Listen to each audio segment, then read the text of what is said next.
কটাক্ষ করতে ছাড়েনি।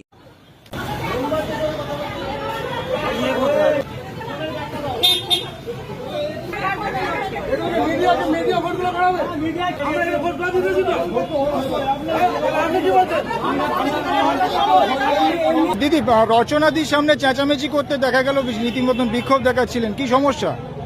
আমাদের জিপিতে আজকে রচনা ব্যানার্জি যাওয়ার কথা ছিল 5:30, কিন্তু আজকে উনি যেতে পারছেন না। একটা অল ইন্ডিয়া প্রেস কনফারেন্স ছিল, উনি নাকি তার জন্য ব্যস্ত ছিলেন, সেই জন্য উনি আমাদের জিপি আজকে অ্যাটেন্ড করতে পারলেন না। সেই জন্য আজকে হড়াল বেরিয়ে গেলেন।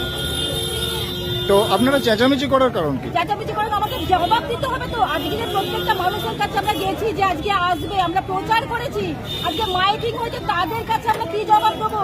আজকে যখন পৌঁছানো যাবো তোর কাছে কি বলবো যে তিনি যদি এখনই এরকম করেন তাহলে পরবর্তীকালে কি করবেন সেটা তো জবাব দেবো। তাদের কাছে কি জবাব দেবো বলুন?